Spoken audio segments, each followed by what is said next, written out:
Welcome to our channel. இன்னைக்கு நம்ம என்ன வீடியோ பார்க்க போறோம்னா, சினிமாட்டிக் சேனல்ல இருந்து பவதாரணி மேடம் பாடிய பாட்டுக்கள் அந்த வீடியோ தான் பார்க்க போறோம். ஒரு சோகமான நிகழ்வு தான்.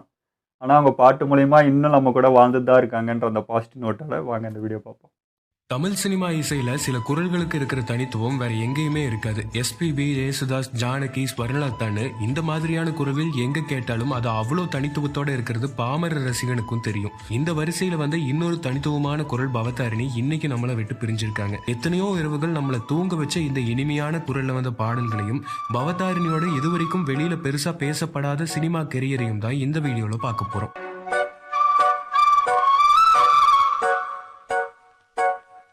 1976 இசைஞானி இளையராஜாவுக்கு 2வது மகளா பிறந்த பவதாரணிக்கு அவங்களோட சின்ன வயசுல இருந்தே ராஜா, அண்ணா கார்த்திக் ராஜா, தம்பி யுவன்னு முழுக்க இசை குடும்பமா இசை சார்ந்து வளர்ந்ததால இசை ஆர்வம் அதிகமா வந்துச்சு. கார்த்திக் ராஜா அவர் ஒர்க் பண்ண படங்களோட ட்ராக் சாங்க பவதாரணியை வச்சு பாட வைக்க ஆரம்பிச்சாரு.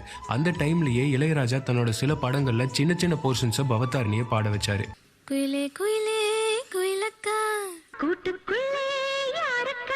இது இவங்க தானா?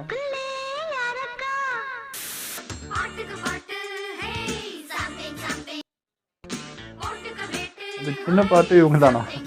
இதுல பவதாரணியோட வர இன்னொரு குரல் யுவன் சங்கர் ராஜாவோடது. யுவன் முதலா சினிமால பாடின பாட்டு கூட இதுதான். இதே அஞ்சலி படத்துல இன்னொரு பாட்டும் பவதாரணி பாடி இருக்காங்க. இவங்க தானா? இதே மாதிரி இன்னொரு படத்திலையும் யுவனும் பவதாரணியும் சின்ன வயசுலயே பாடி இருக்காங்க.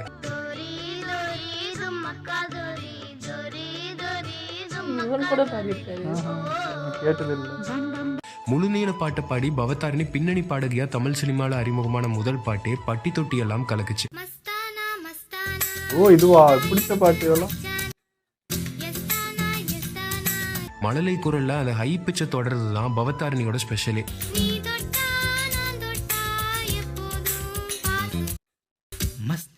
1995 வந்த ராசையா படத்துல பவதாரணி இந்த பாட்டை பாடும்போது அவங்களுக்கு வயசு 19. இதுக்கு அடுத்த வருஷம் 1996 பவதாரணியோட அண்ணா கார்த்திக் ராஜா தமிழ் சினிமால இசையமைப்பாளரா அறிமுகமானாரு. அந்த வருஷம் அவர் இசையமைச்சு கேப்டன் விஜயகாந்த் நடிச்சு வெளிவந்த அலெக்சாண்டர் படத்துல உன்னிகிருஷ்ணனோட சேர்ந்து பவதாரணி ஒரு செம ஹிட் சாங்க பாடியிருந்தாங்க. முழுக்க சண்டை சத்தம்னு இருந்த இந்த படத்துல பவதாரணியோட குரல்ல அவ்வளோ அழகா ஒழிச்ச இந்த பாட்டு இன்னைக்கும் நிறைய பேர்த்தோட மனசை விட்டு நீங்காம இருக்கு.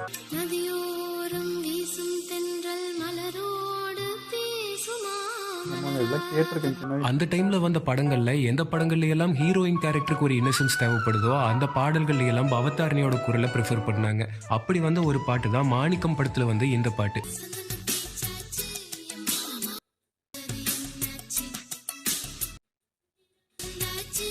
பவதாரணியோட குரல் இந்த பாட்டுல கேட்கவே அவ்வளோ கிரேஸ்ஃபுல்லாகவும் இன்னசென்ட்டாகவும் இருக்கும்.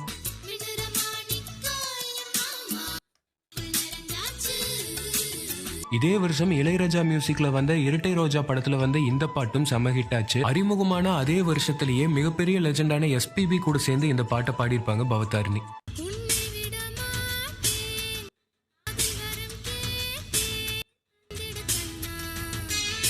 இதே வருஷம் கருவேலம் பூக்கள் அப்படின்னு வந்த படத்திலையும் பவதாரணி இளையராஜா இசையில இன்னொரு பாட்டு பாடியிருந்தாங்க.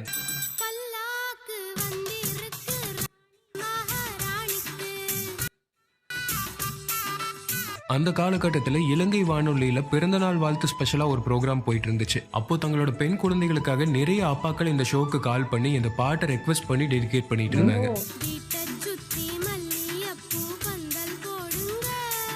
இதே 1996 இளையராஜா மியூசிக்ல கட்ட பஞ்சாயத்துங்கிற படத்துல வந்த இந்த பாட்டை அப்போ மலையாளத்துல பாப்புலரா இருந்த ஜாலி ஆபிரகாம் அப்படிங்கிற ஒரு சிங்கரோட சேர்ந்து பவதாரணி பாடியிருப்பாங்க.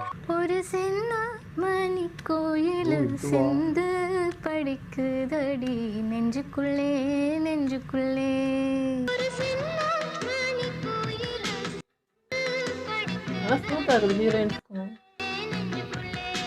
கார்த்திக்கும் கனகாவும் இந்த படத்துல நடிச்சிருப்பாங்க. படத்தோட பேரே நிறைய பேருக்கு இப்ப மறந்திருந்தாலும் பாட்டு இன்னும் சுத்திக்கிட்டே தான் இருக்கு.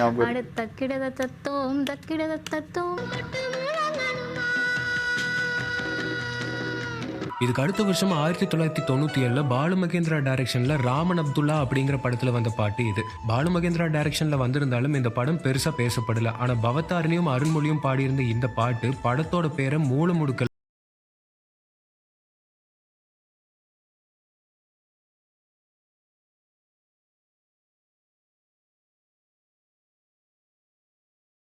இந்த பாட்டை கேட்கும் போதே பவதாரணியோட குரல் நம்மள மெய் சிலிர்க்க வச்சிரும்.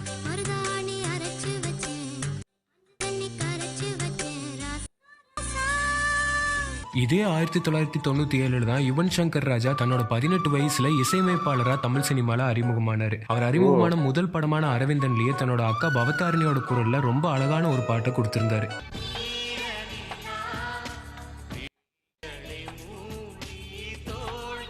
தொடர்ந்து இளையராஜா கம்போசிஷன்லயே நிறைய பாட்டு பாடிட்டு இருந்த பவதாரணிக்கு முதல் முறையா ஒரு வெளி இசையமைப்பாளரோட பாட்டுல சான்ஸ் கிடைச்சது. தேனிசை தென்றல் தேவா மியூசிக்ல நேருக்கு நேர் படத்துல வந்த இந்த பாட்டு ஒரு அண்டர்ரேட்டட் சாங்னே சொல்லலாம்.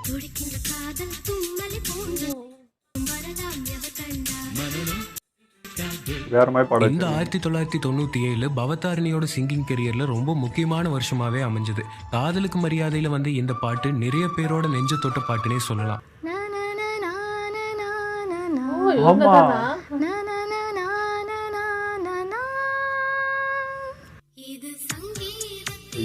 பிடிச்ச பாட்டு. இந்த படத்துல இதே டியூன்ல வந்து என்னை தாளாட்ட வருவாளோ ஹரிஹரன் வெர்ஷன் இளையராஜா வெர்ஷன் 2 வெர்ஷனுமே மிகப்பெரிய ஹிட் ஆனாலும் பவதாரணியோட வாய்ஸ்ல வர இந்த சங்கீத திருநாள பாட்டு நிறைய பேரோட மனசை விட்டு நீங்காத பாட்டுனே சொல்லலாம்.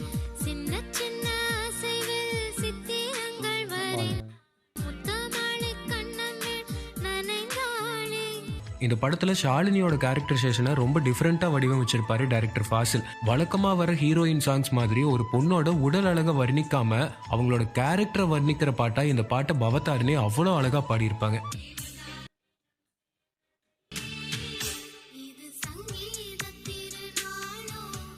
இதே 1997 கார்த்திக் ராஜாவோட மியூசிக்ல வந்த இந்த உல்லாசம் படத்தோட ஆல்பமே மிகப்பெரிய ஹிட் ஆச்சு. இந்த படத்துல கமலும் ஸ்வர்ணலதாவும் சேர்ந்து பாடின இந்த பாட்டு அழகுனா அதுக்கு முன்னாடி ஹம்மிங்ல வர பவதாரணியோட குரல் நம்மளை சிலிர்க்க வச்சிருக்கும்.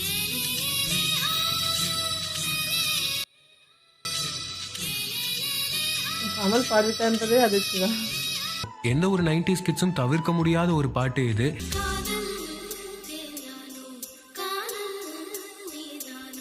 இளையராஜாவோட முதல் முறையா சேர்ந்து பவதாரணி கார்த்திக் ராஜா மியூசிக்ல இந்த பாட்டை பாடியிருப்பாங்க.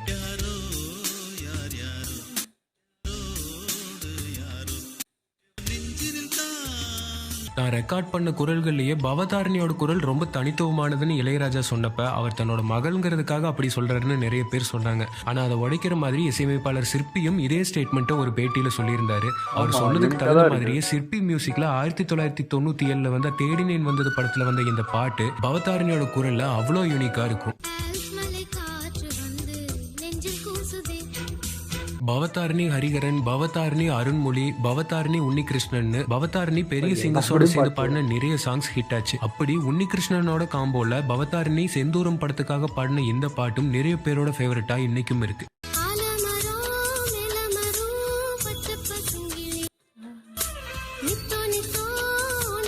சிங்கர் ஹரிஹரன் அவர் பாடுற பாடல்களில் போடுற சங்கதிகளும் ஹை பிச்சையும் ஈடு கொடுத்து பாடுறதுக்கே கூட பாடுற சிங்கர்ஸ் நிறைய பேர் கஷ்டப்படுவாங்க. ஆனா பவதாரணி ஹரிஹரனோட சேர்ந்து பாடின எல்லா பாடல்களையும் எஃபர்ட்லெஸ்ஸா பாடியிருப்பாங்க. அப்படி வந்த ஒரு பாட்டு தான் இதுவும்.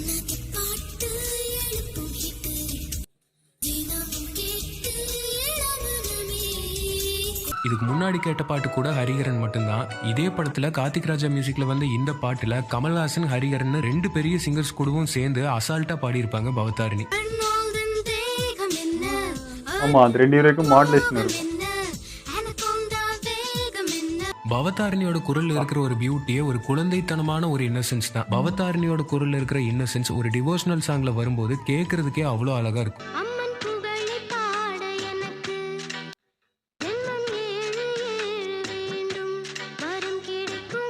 1998 முதல் முறையா மலையாளத்துல இளையராஜா மியூசிக்ல அறிமுகமாயிருந்தாங்க பவதாரணி. இன்னைக்கு வரைக்கும் கேரளால நிறைய ரேடியோ ஸ்டேஷன்ஸ்ல தொடர்ந்து ஒழிச்சுக்கிட்டு இருக்கிற பாட்டு இது.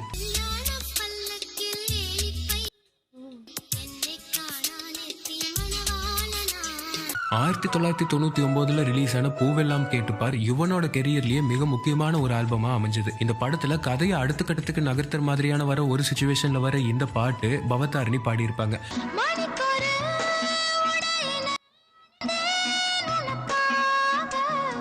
பவதாரணியோட முதல் ஆன் ஸ்கிரீன் பிரசன்ஸும் இதுல தான் இருந்துச்சு.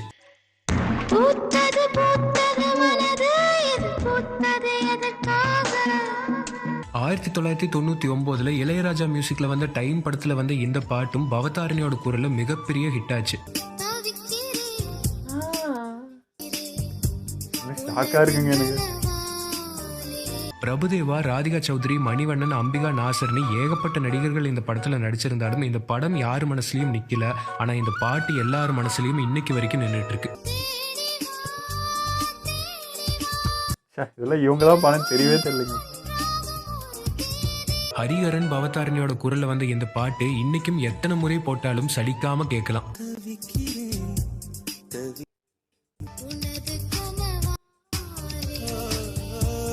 அந்த டைம்ல நிறைய படங்கள்ல வந்து சில அன்னோட்டிசபிளா போகக்கூடிய சில பாடல்கள் கூட பவதாரணி குரலால நிறைய பேரை கவனிக்க வச்சது. அப்படி வந்த ஒரு சாங் தான் 1999 கும்மி பாட்டு படத்துல வந்த இந்த பாட்டு கூட.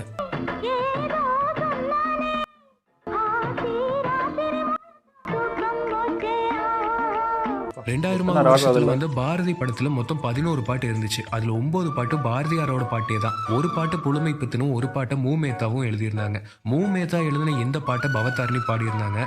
மயில் போல பொண்ணு ஒண்ணு, இது ரொம்ப பிடிச்ச பாட்டுங்க.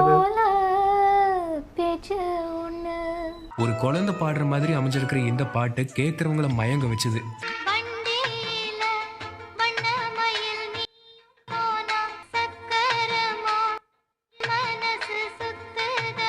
பவதாரணியோட கெரியர்லயே மிக முக்கியமான பாட்டா அமைஞ்ச இந்த பாட்டுக்கு பவதாரணிக்கு முதல் நேஷனல் அவார்டும் கிடைச்சது.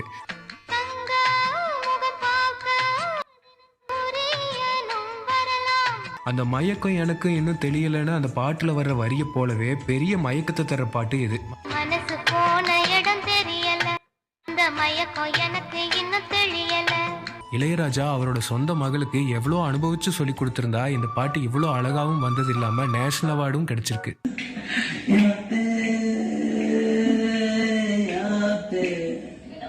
ஒரு சின்ன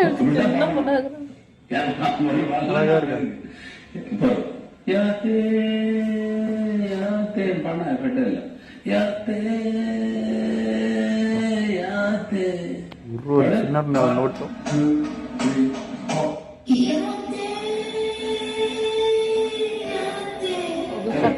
வருது கொஞ்சம்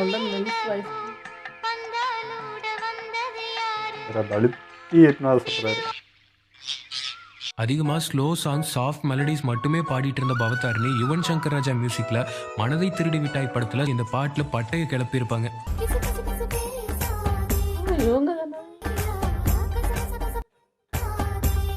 தளபதி விஜய் எப்பெல்லாம் இளையராஜாவோட அசோசியேட் ஆகுறாரோ அந்த ஆல்பம்ல எல்லாத்துலயும் பவதாரணியோட குரல்ல ஒரு பாட்டாவது இருக்கும். அதுலயும் இந்த படத்துல இருக்கிற இந்த பாட்டுல என்ன ஸ்பெஷல்னா பவதாரணியோட சேர்ந்து இளைய தளபதி பாடி இருப்பாங்க.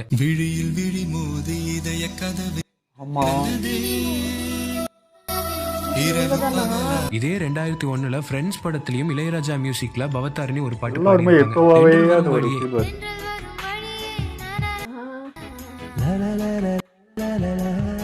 இந்த பாட்டுல ஹரிஹரனோட நடுநடுவில் வர பவதாரணியோட ஹம்மிங் இந்த பாட்டுக்கு ஒரு போனஸாவே அமைஞ்சது.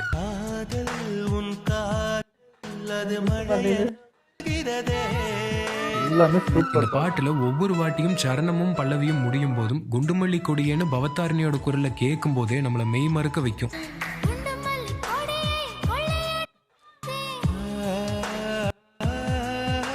திருவாசகம் மணிவாசகரால படைக்கப்பட்டாலும் இசைஞானி இளையராஜாவால அது மென்மேலும் மெருகூட்டப்பட்டுச்சுனே சொல்லலாம். அந்த திருவாசகத்துல பவதாரணியோட குரல்ல இந்த பாட்டை நம்ம கேட்கும் போதே நம்மளை தெய்வீகத்தோட உச்சத்துக்கே கூட்டிட்டு போகும்.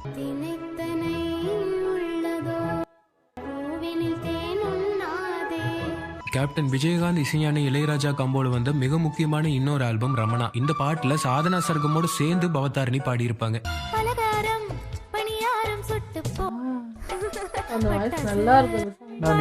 சின்ன பொண்ணு பாட வச்சிருக்காங்க. இந்த பாட்டை இன்னைக்கு நம்ம கேட்கும் போது இந்த பாட்டுல இருக்கிற கேப்டனும் நம்மளோட இல்ல, பவதாரணியும் இல்லங்கிறது நினைக்கும் போதுதான் மனசுக்கே கஷ்டமா இருக்கு. படம் பார்க்கும்போது நல்லா இருந்துட்டாங்க. ஒளியில தெரிவது தேவதையா இல்லையான்னு தெரியல, ஆனா தேவதைக்குன்னு ஒரு குரல் இருந்தா அது கண்டிப்பா இப்படிதான் இருந்திருக்கும். ரொம்ப ரொம்ப ரொம்ப பிடிச்ச பாட்டு. இந்த பாட்டை கேட்குற ஒவ்வொருத்தவங்களுக்கும் அவங்களோட சைல்ட்ஹுட் லவ் ஸ்டோரி ஞாபகத்துக்கு வராமல் இருக்கவே இருக்காது. அப்படி ஒரு இம்பாக்டை பவதாரணி அவங்களோட குரல்ல கிரியேட் பண்ணியிருப்பாங்க.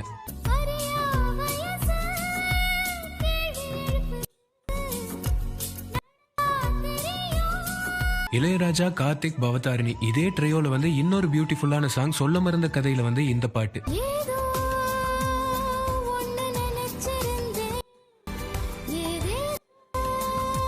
முழுக்க முழுக்க பெண்களை முக்கிய தொழில்நுட்ப கலைஞர்களா வச்சு ரேவதி டைரக்ட் பண்ண மிதுர் மை ஃப்ரெண்ட் அப்படிங்கிற படத்தின் மூலமா பவதாரிணி முதல் முறையா இசையமைப்பாளரா அறிமுகமானாங்க. அவங்களா?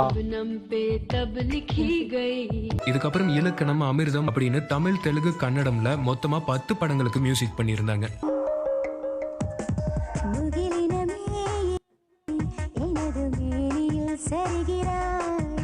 இளையராஜா மியூசிக்ல பவதாரிணி குரல்ல வர்ற நிறைய பாடல்கள் படத்தோட கதையோட்டத்தோட முக்கியமான பகுதியில் வர்றதாலேயே நம்மள நிறைய இடங்கள்ல சிலிர்க்க வைக்கும். அப்படி வந்த ஒண்ணுதான் பிதாமகன்ல வந்து இந்த பாட்டும்.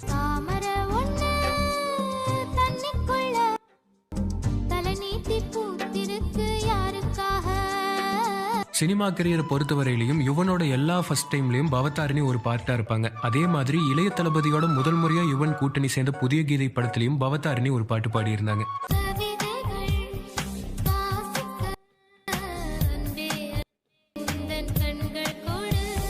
2006ல் ஒரு நாள் ஒரு கனவு படத்துல கர்நாடிக் மியூசிக்ல வந்து இந்த பாட்டு ஃபர்ஸ்ட் டைம் கேட்கும் போதே நம்ம மனசை தொட்டுரும்.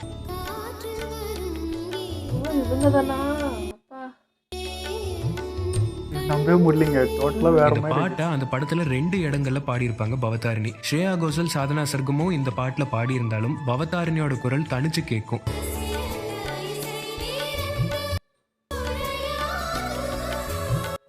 தனியா தெரியுது. அவங்க பாடின பாட்டிலேயே இளையராஜாவுக்கு பிடிச்ச பாட்டுன்னு பவதாரிணி நிறைய இன்டர்வியூஸ்ல இதை மென்ஷன் பண்ணியிருக்காங்க.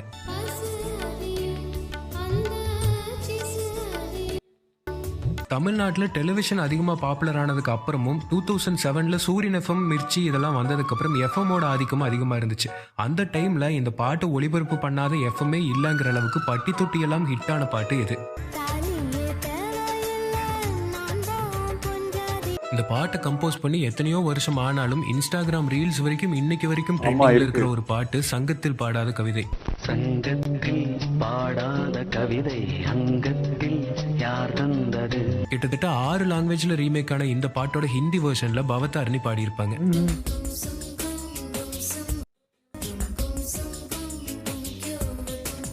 இளையராஜா, கங்கை அமரன் இந்த 2 பேர்த்தையும் தவிர்த்துட்டு தமிழ் சினிமா முழுமை பெறவே பெறாது. இந்த 2 பேர்த்தோட குடும்பமும் சேர்ந்து ஒர்க் பண்ண கோவா படத்துல வந்த இந்த பாட்டுல பவதாரிணியோட குரல் ஒரே ஒரு பெண் குரலா இந்த குடும்பத்தோட செல்ல குரலா ஒலிச்சிருக்கும்.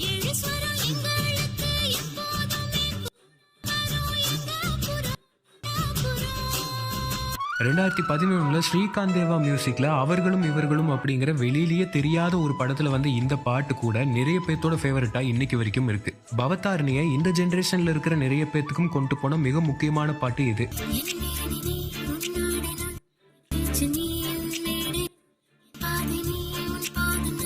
பாரதியாரோட பேரனான நிரஞ்சன் பாரதியோட வரிகளுக்கு பவதாரிணி அவங்களோட மென்மையான குரல்ல உயிர் கொடுத்திருப்பாங்க.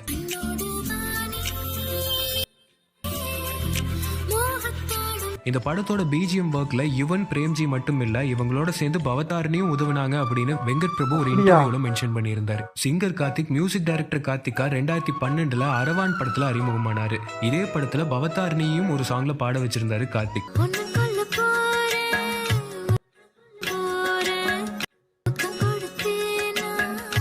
யுவன் சங்கர் ராஜா பீக்ல இருந்த டைம் அது. அப்போ வந்து ஆதலால் காதல் செய்வீர் படத்துல வந்து இந்த பாட்டும் பவதாரிணியோட வாய்ஸ்ல கேட்கவே அவ்வளோ சூப்பரா இருக்கும்.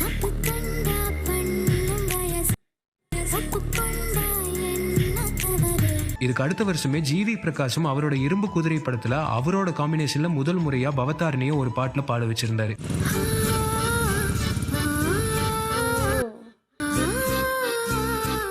தொடர்ந்து 2015ல் ஹாரி ஜெயராஜ் மியூசிக்ல வந்து அநேகன் படத்திலையும் பவதாரிணி பாடின இந்த பாட்டு இன்னைக்கு வரைக்கும் நிறைய பேர்த்தோட பிளேலிஸ்ட்ல தவிர்க்க முடியாத ஒரு பாட்டா இருந்துகிட்டு இருக்கு.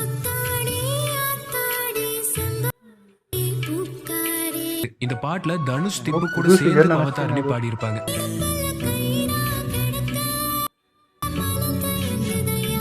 இந்த எல்லா பாட்டுகளுக்கு நடுவுலையும் இன்னைக்கு வரைக்கும் இண்டிபெண்டன்ட் சாங்ஸ்ல அதிகமா கான்சென்ட்ரேட் பண்ணிட்டு இருந்தாலும் சினிமாக்கு கடைசியா மாநாடு படத்துல பவதாரிணி பாடியிருந்தாங்க.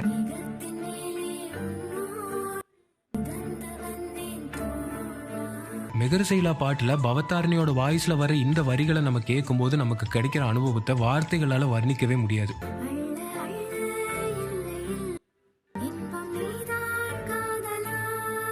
பிறந்ததிலிருந்து இசைன்னு இசையை தவிர எதுவுமே தெரியாம இசையுலகத்திலேயே வாழ்ந்து தன்னோட தனித்துவமான குரல்ல எவ்வளவு அழகான பாடல்களை நமக்கு கொடுத்துட்டு இன்னைக்கு நம்மளை விட்டு பிரிஞ்சு போயிருக்கிற பவதாரணி என்னன்னைக்கும் இந்த பாடல்கள் மூலமா நம்ம மனசுல வாழ்ந்துகிட்டே தான் இருப்பாங்க. மியூசிக் தான், வேற எதுவும் எனக்கு தெரியாது. இது நெசமா நெசமில்லையா, நினைவுக்கு தெரியலையா, கனவிலே நடக்குதா, கண்களும் காண்கிறதா காண்கிறதா.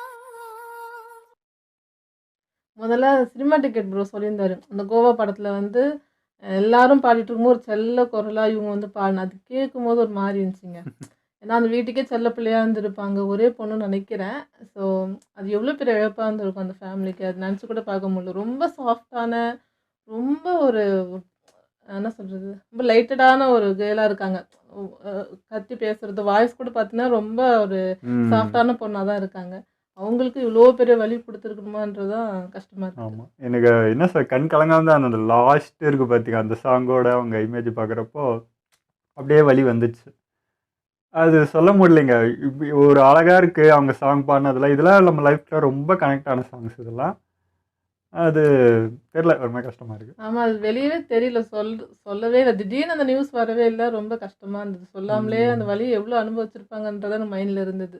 நிறைய பாட்டு வந்து நடுவில் தான் தெரியும், மிடில் வந்து 2Kல தான் தெரியும் எனக்கு இந்த பாட்டு பாடியிருக்கிறாங்க அப்படின்ட்டு. ஆனால் அவங்க சின்ன வயசுலேருந்து அவ்வளோ பாட்டு பழைய பாட்டு நிறையா பாடியிருக்காங்கன்றது இப்போ தான் தெரிஞ்சிச்சு. எனக்கு நோட் பண்ண தெரியும், அவங்க சாங் மட்டும் ஒரு மாதிரி எடிட்டே இல்லாமல் அப்படியே ராவாக ஒரிஜினல் அவங்க என்ன பண்ணாங்களோ அது அப்படியே வச்ச மாதிரியே இருக்குது. எல்லா சாங்குமே பார்த்தீங்கன்னா ஒரு எக்கோவோடவே இருக்குது. மீதிலாம் எதனா ஒரு எடிட்டோ ஏதோ ஒன்று தெரியும், பட் இவங்களது அப்படி இல்லவே இல்லை. என்ன பாடியிருக்காங்களோ அது அப்படியே வந்த மாதிரி இருக்குது. அவ்வளோ நேச்சுரலாக இருக்குது அவங்க பாடுறது. ரொம்ப கனெக்ட் ஆகுதுங்க அது. எனக்கு இப்போ இதில் வந்து பாதி சாங்ஸ் வந்து எனக்கு ரொம்ப ரொம்ப பிடிச்ச சாங்கு. நான் சின்ன வயசில் அடிக்கடி டிவியில் கேட்ட சாங். ஆனால் இவங்க தானே எனக்கு சத்தியமாக தெரில, அந்த வயசுக்கும் தெரில. இப்போ கேட்கறது ஒரு மாதிரி ஷாக்காக இருக்குது. இவங்களுதுன்னு ஒரு தனித்துவமாக தெரியும். சிலது வந்து இவங்க தானா அப்படின்னு ஷாக் ஆகிற மாதிரி இருந்துச்சு. ரொம்ப அழகாக இருக்குங்க. அந்த குழந்தை இதுக்கெல்லாம் இப்போ பாடியிருக்காங்க, பட் நான் அந்த குழந்தை தான் பாடுதுன்னு தான் இப்போ வரைக்கும் நினச்சிட்டு இருந்தேன், ஏதோ ஒரு குழந்தைய பாட வச்சுருக்காங்கன்ட்டு. பட் இவங்களோட வயசில் அவ்வளோ மென்மையாக அவ்வளோ ஒரு மாதிரி ரொம்ப ரொம்ப இதுவாக இருக்குங்க.